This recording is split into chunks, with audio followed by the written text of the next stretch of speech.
Welcome to Speaking Story. Don't forget to like, comment, and subscribe for more engaging English stories every week. As a special gift, after 1 month, we'll provide a free PDF docs file containing basic English vocabulary for real-life situations to help you improve your English skills and confidence in daily life. Stay connected and keep learning with Speaking Story. Start Story Chapter 7. Ranj Prologue, A Whisper from the Past. There was once a place hidden deep within the hills, far from the cities, untouched by noise or fame. It was not found on maps, and few remembered it even existed. The name of the place was Alara, also known to the few who knew it as the Village of Forgotten Dreams. People said that once, long ago, Alara was filled with hope, music, and laughter. But over time, as its children left for distant lands chasing wealth and glory, the village slowly faded until it became nothing more than a memory whispered by the wind. But the village wasn't dead. It was waiting for someone to remember. Chapter 1. The Curious Boy. In the town of Rivington, surrounded by gray buildings and blinking lights, lived a boy named Leon. He was 15, clever, but quiet. He loved old books, stories of lost places, forgotten kings, and magic no one believed in anymore.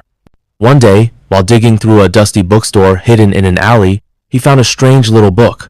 The cover had no title. Inside, the pages were yellowed, the handwriting shaky but beautiful. At the very back, he found a single line that stopped his heart. To the one who still remembers, "Come find me in Alara. Your dream is waiting." "Ilara," Leon whispered. "Where is that?" He searched the internet. Nothing. He asked teachers. No one had heard of it, but something deep inside him whispered, "It's real." That night, he dreamed of a place with green hills, music in the air, and children dancing barefoot in fields of flowers. When he awoke, one name stayed in his heart, Alara. Chapter R. The Journey Begins. Leanne packed a small bag. He told no one. He didn't know exactly where to go, only that the dream had shown a path, a narrow road beyond the old forest outside Rivington. People rarely went there. Some said it was haunted, others said it led nowhere. But Leanne walked in, past the fallen trees and silent shadows. The deeper he went, the quieter the world became. After a full day of walking, just as the sun dipped below the trees, he saw it. A stone sign half buried in moss. Elara 3 miles. His heart beat faster. It was real. Chapter 3. The Village Awakens. The village was small, surrounded by mist and silence. Houses stood like sleeping giants, their windows dusty, doors half open. No one was outside, not even a bird chirped. Leanne stepped forward, his footsteps echoing strangely. "Hello?" he called. "Is anyone here?" No answer. He walked until he found a circle of stones in the village center. At its heart stood an old tree with golden leaves, even though it was not autumn. He sat under the tree. Suddenly, the wind picked up.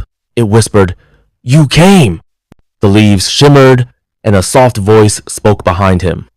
"You've seen the book." Leanne turned quickly. An old woman stood there. Her eyes were deep and kind, but her face was marked by time. "Yes," he replied. What is this place?" She smiled. "This is the village where dreams were born and then forgotten. Long ago, every child here had a dream. Some wanted to sing, some to paint, others to heal or explore. But as they grew up, they left, and they left their dreams behind. The village grew keeder, demare, colder." "But why?" Leon asked. "Because the world out there promised them faster things, money, status, shortcuts, and they forgot that real dreams take time, patience, and love. You, child, are the first to return." Leon's eyes widened. "Return? I've never been here before." The old woman shook her head slowly. "You may not remember, but your soul does." End of part 1.